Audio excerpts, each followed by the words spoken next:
a beginner's guide to getting started with yoga. Whether you work out regularly or you're completely new to physical exercise, yoga is a great way to improve your overall physical health. Plus, it has numerous benefits for your well-being and mental health. Yoga can be performed in a class setting, or you can do yoga at home. The key to starting yoga is understanding what the practice is all about, getting your space set up, and learning some poses for beginners. Benefits of yoga. There are many health benefits of yoga, from increased strength and fitness, to improved mood and mental health. Increased flexibility and mobility.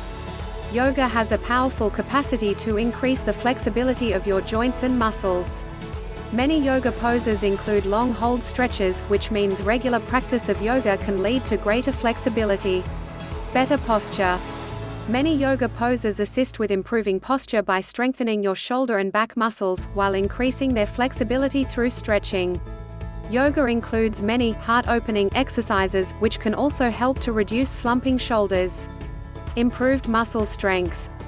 Yoga often includes challenging postures that can increase strength throughout your entire body. This includes your legs, shoulders, and core. Cardiovascular fitness. Depending on the intensity of the yoga practice, yoga can increase your heart rate and thus improve overall cardio fitness when practiced regularly. Even slower or less intense practices can help to moderately elevate your heart rate, which is good for your cardiovascular health.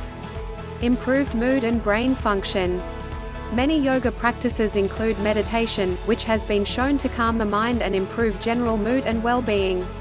Yoga can relieve tension and stress in the body, and help to improve your ability to concentrate.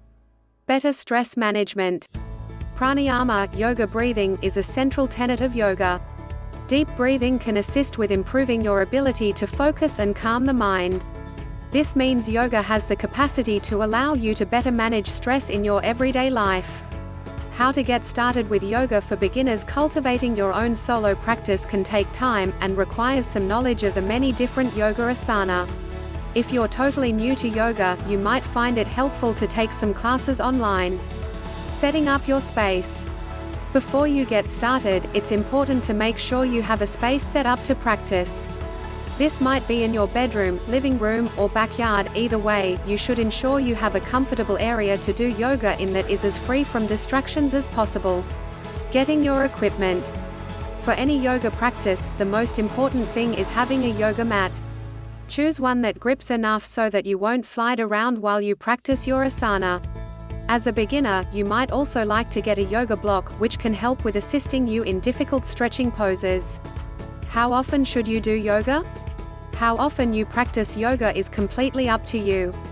However, if you would like to see the benefits of yoga for both your physical body and mind more quickly, the more often you practice, the better.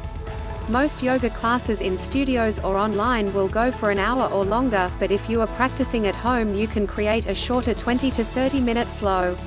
You can practice yoga as frequently as it suits you, whether that's once each week or several times a week. You will benefit from the mindful connection to your breath and the strengthening asana.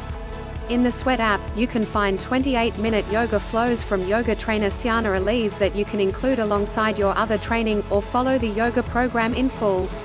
Can you do yoga and build strength? You can absolutely do yoga and build strength. Depending on the style of yoga, many yoga classes are physically demanding and will build up muscle all over your body.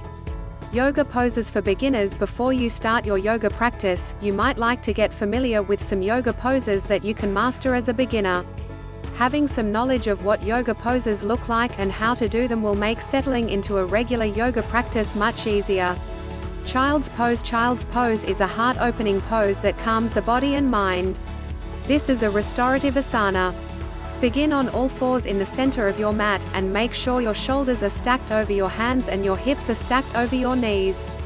Your toes should be untucked with your toenails facing toward the ground. Bring your upper body towards your thighs, and your glutes towards your heels.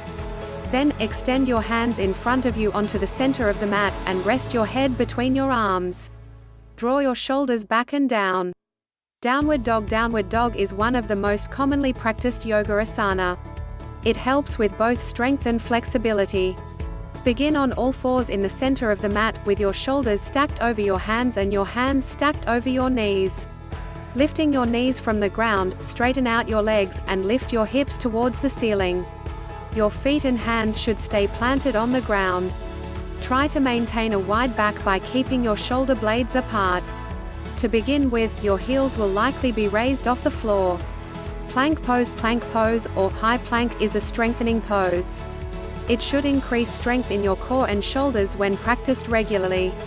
Begin on all fours in the center of the mat, with your shoulders stacked over your hands and your hands stacked over your knees. Step your feet to the back of the mat. Only your hands and toes should be touching the mat. Keep your core engaged and your neck straight.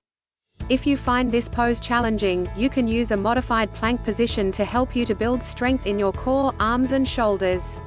Instead of stepping your feet to the back of the mat, move your knees back towards the rear of the mat, from the all fours position.